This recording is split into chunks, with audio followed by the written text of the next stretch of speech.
Dobrý den, bonjour à toutes et à tous et bienvenue à l'écoute de cette émission hebdomadaire préparée pour vous par l'équipe de la rédaction française de Radio Prague International.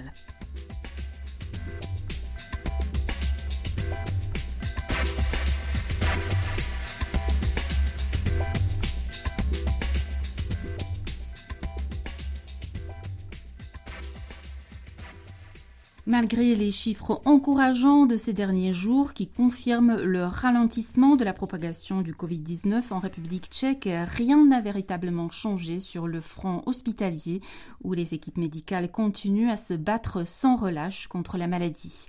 Elles bénéficient de l'aide de plus de 2400 étudiants des 8 facultés de médecine existantes dans le pays. Jmenuji se Matěj Martinča, je mi 21 let a jsem vlastně teďka jsem studentem druhé lékařské fakulty ve druhém ročníku. Matěj Martinča a 21 ans et comme il explique, il est en deuxième année de médecine, plus précisément à la deuxième faculté de médecine de l'université Charles à Prague.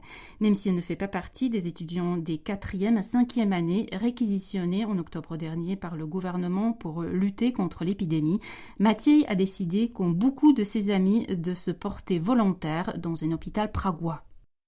Během první vlny jsem se angažoval, ale někde jinde, to jsem dělal v nemocnici. Je m'étais déjà engagé au printemps lors de la première vague. J'ai travaillé à l'hôpital universitaire de Prague-Motol au service des soins intensifs, un service qui accueillait les patients du Covid-19.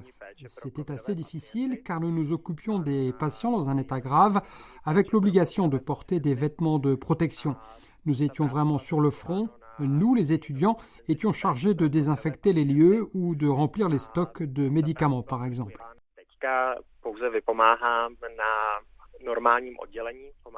Actuellement, je travaille 2 jours par semaine à l'hôpital, cette fois à Homolce, et c'est très différent. Les volontaires comme moi sont chargés d'épauler le personnel d'une unité de surveillance post-opératoire. Nous nous occupons du suivi des patients qui viennent de subir des interventions chirurgicales cardiaques. Il ne s'agit donc pas de patients atteints du Covid. Mais comme une partie du personnel soignant s'est récemment retrouvée en quarantaine et comme il est toujours possible que les infirmières ou même les médecins de cette unité soient appelés en renfort ailleurs, nous sommes là aussi pour être d'abord formés et encadrés, puis pour remplacer éventuellement les soignants. Situé dans le 5e arrondissement de Prague, Nemocnice na Homolce est un centre hospitalier et de recherche hautement spécialisé dans le traitement des maladies cardiovasculaires et neurologiques. Il accueille des patients de toute la République tchèque ainsi qu'un nombre limité de malades du Covid-19. Actuellement, une quinzaine de volontaires, parmi lesquels donc Matěj, y prête main forte au personnel soignant.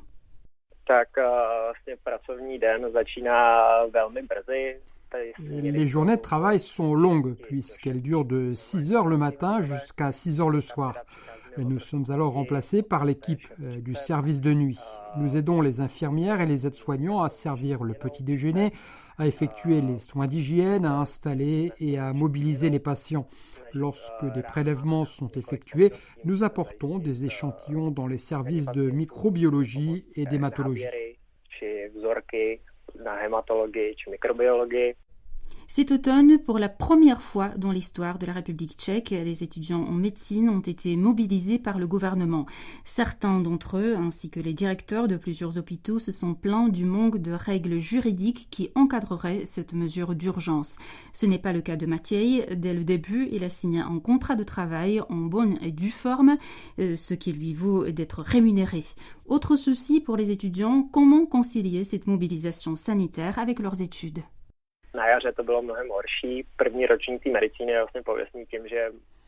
Pour tout dire, au printemps, c'était beaucoup plus difficile pour moi car j'étais encore en première année. Tout le monde sait que c'est une étape semée d'embûches, qu'il faut travailler énormément pour réussir. Actuellement, je suis en deuxième année et ça n'a plus rien à voir avec la première. Pourquoi ? Parce que je n'ai plus de problème pour concilier l'école et le travail à l'hôpital. On verra comment les choses se passeront pendant la période des examens. On ne sait pas aujourd'hui si les hôpitaux auront encore besoin de notre aide à ce moment-là.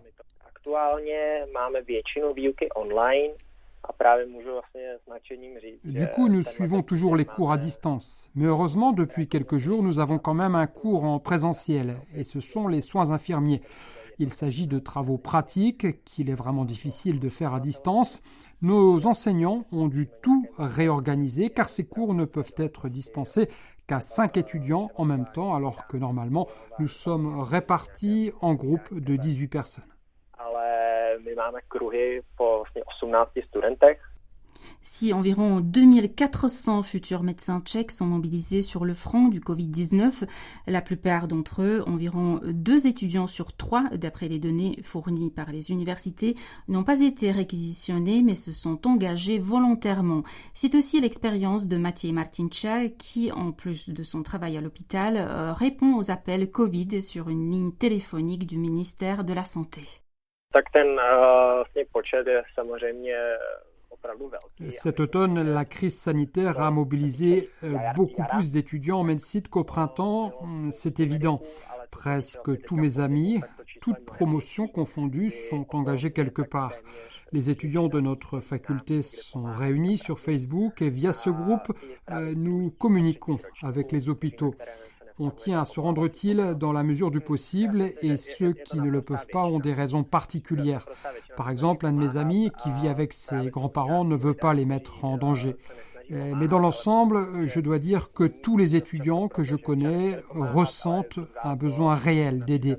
Et puis, c'est vrai, c'est aussi une excellente opportunité pour nous, qui n'en sommes encore qu'au début de nos études, de tâter le terrain en quelque sorte et de nous faire une idée plus concrète de ce qui nous attend à l'avenir. En temps normal, cette découverte du milieu hospitalier, du milieu professionnel, ne se fait que beaucoup plus tard. C'est donc vraiment une expérience unique.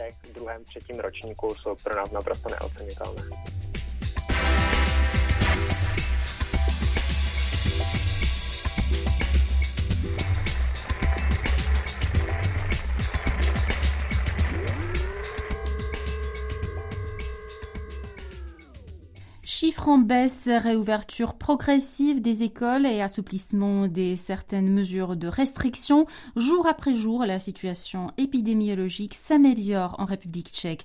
Les voyants sont encore loin d'être au vert, mais déjà ils ne sont plus au rouge. Guillaume Narguet. En ce début de semaine, à Prague et dans plusieurs autres villes tchèques, des sapins de Noël ont été érigés. Si dans ce moment toujours symbolique, certains verront peut-être une lueur d'espoir, il ne s'agit cependant pas ici de se bercer d'illusions.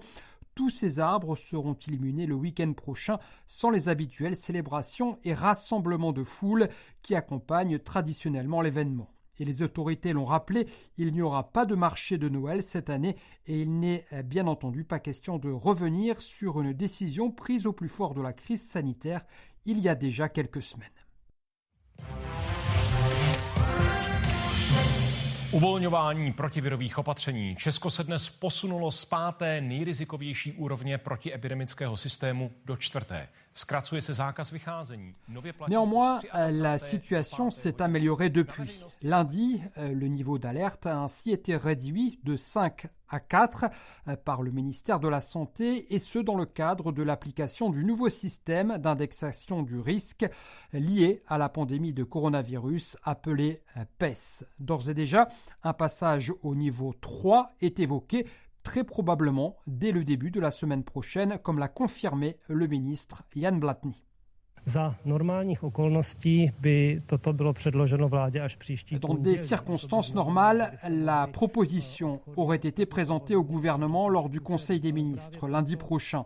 Mais cela signifierait que les commerces et les services ne pourraient rouvrir que mardi au plus tôt. Dans une volonté d'aider le plus grand nombre, nous avons donc convenu que le gouvernement se réunira exceptionnellement dès dimanche. Magasins, restaurants et autres services en tout genre devraient donc pouvoir rouvrir leurs portes à compter du 30 novembre. Une date qui marquera aussi le retour à l'école pour l'ensemble des élèves des 5 premières classes de l'enseignement élémentaire, ainsi que pour certains collégiens et lycéens.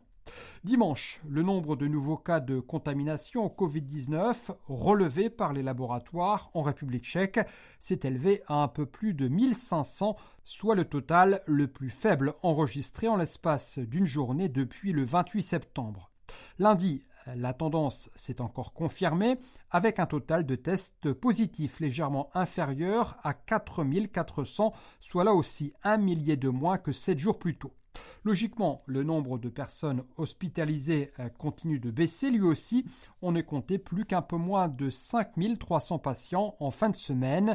Et si tous ces indicateurs restent en l'état jusqu'à dimanche, la République tchèque passera donc alors au niveau d'alerte 3. Ce mardi, le Premier ministre Andrej Babiš a annoncé par ailleurs qu'il souhaitait que l'État mette des tests antigéniques à disposition de l'ensemble de la population à l'approche des fêtes de fin d'année. Tous les candidats volontaires pourraient ainsi se soumettre gratuitement à un test rapide.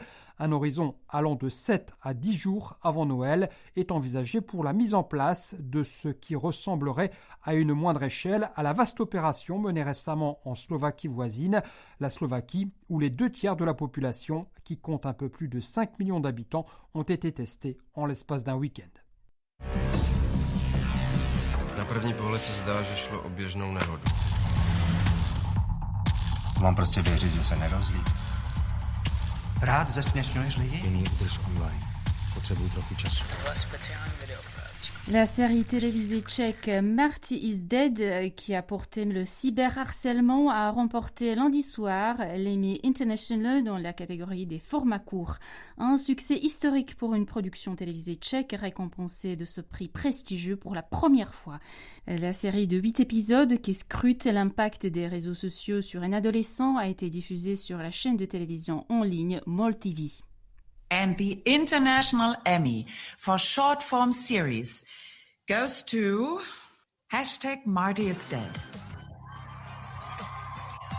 Czech Republic is a small country and MOL-TV is a small TV, but this award is a big success for us. La République tchèque est un petit pays et MOL-TV est une petite chaîne de télévision, mais c'est un grand succès et une grande motivation pour la suite de notre travail, a déclaré le producteur Milan Kuchinka lors de la remise en ligne des prix. Contrairement aux Emmy Awards, qui ne concernent que la télévision américaine, les International Emmy Awards récompensent les programmes produits dans le reste du monde. La série tchèque s'est imposée dans la catégorie des formats courts parmi les œuvres d'Australie, d'Argentine et de Singapour. Quelle est donc l'histoire de Marty is Dead? Vratislav Schleyer de la société de production Bionote répond à cette question.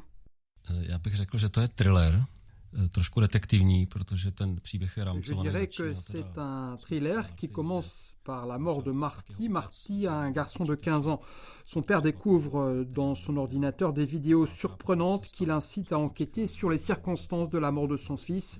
C'est aussi un drame intimiste car la série montre l'impact de la tragédie sur la famille et les amis de ce garçon. On se demande aussi comment il a supporté le fait d'avoir été victime du harcèlement sur Internet. Stát se obětí nějaký šikany, a to znamenalo pro jeho kamarády a sledujeme celý to prostředí kolem. Le réalisateur Pavel Soukup explique la genèse de la série sur laquelle il a collaboré avec la police.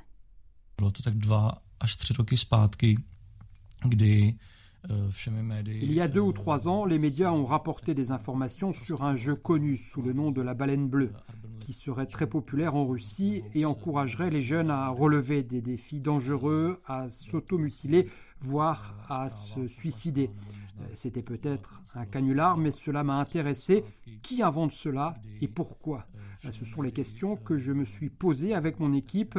Ensuite, ce canular est tombé dans l'oubli, mais nous avons creusé le sujet en République tchèque et avons découvert des histoires encore plus effrayantes sur Internet, des jeux qui consistent à relever des défis extrêmes. Ces histoires sont malheureusement vraies et elles ont inspiré notre série. Vlastně zůstala prvkem, který protíná celý ten děj. Jak dlouho Martin nechodil do školy? Váš syn se pohyboval na hraně zákona. Tohle je speciální video pro Elišku. Požij si to, Kotě. Une série dont la suite est en cours de préparation, intitulée Anna is Missing. Elle portera sur l'enlèvement et la diffusion de vidéos au contenu illégal.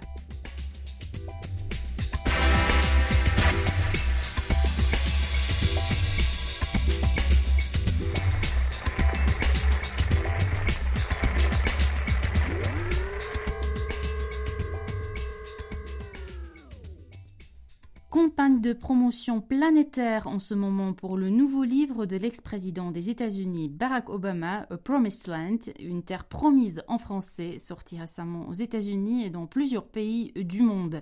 Cet ouvrage revient sur son parcours et ses années à la Maison-Blanche, et Barack Obama y évoque notamment son passage à Prague et rend hommage à Václav Havel. Alexis Rosenzweig. Je décris dans le livre un discours que j'ai tenu à Prague sur la dénucléarisation. Et je vois dans la foule tous ces jeunes militants. Les voir me rappelle, moi, où j'avais cet âge, plein d'impatience de changer le monde. Parce que ce que j'espère, c'est que lorsque quelqu'un lit ce livre, il comprenne que sa voix compte, que ses actions comptent, que le monde s'améliore, non pas parce qu'une personne agite une baguette magique et le rend meilleur, mais plutôt parce que collectivement nous contribuons tous à essayer de faire une différence. C'était Barack Obama dans un entretien accordé cette semaine à la télévision publique française. Ce discours qu'il évoquait, ce discours de Prague, a été prononcé en avril 2009, il y a plus de 10 ans déjà, et Radio Prague International était évidemment sur place. Sametova Revoluce. The Velvet.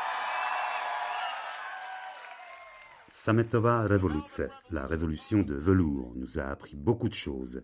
Elle nous a montré que la protestation pacifique pouvait secouer les fondations d'un empire et dévoiler le vide d'une idéologie. Elle nous a montré que des petits pays pouvaient jouer un rôle pivot dans les événements mondiaux et que les jeunes pouvaient jouer un rôle majeur dans le règlement des vieux conflits. Et elle a prouvé que le leadership moral était plus puissant qu'aucune arme. And it proved that moral leadership is more powerful than any weapon. Barack Obama avait été reçu à Prague par le président tchèque en exercice, Václav Klaus. Et à son propos, voilà ce qu'il a écrit dans ses mémoires publiées cette semaine. Quand bien même nous nous sommes efforcés de maintenir notre conversation sur un ton léger, ce que je savais de ses prises de position publiques, qu'il soutenait les efforts de censure à la télévision publique, qu'il était méprisant à l'égard des droits des gays et lesbiennes, et qu'il était un célèbre climato-sceptique, toutes ces prises de position donc ne soulevaient pas particulièrement en moi grand espoir quant aux tendances politiques en Europe centrale. Fin de citation. En revanche, Barack Obama ne cache pas dans son nouveau livre son admiration pour le prédécesseur de Václav Klaus au château de Prague, le regretté Václav Havel, qu'il a rencontré lors de ce même séjour dans la capitale tchèque et dont il rappelle dans ses mémoires les avertissements sur la vague d'illibéralisme en Europe lors de leur conversation. Il rappelle aussi que Václav Havel a été celui qui l'a prévenu dès le début de sa présidence que les espoirs qu'il avait soulevés lors de son élection étaient tellement grands qu'ils pouvaient se transformer en une sorte de, je cite, malédiction. En tout cas, la sortie de la traduction tchèque de Promised Land en tchèque Země zaslíbená, ce sera aux éditions Argo et elle est prévue pour septembre prochain.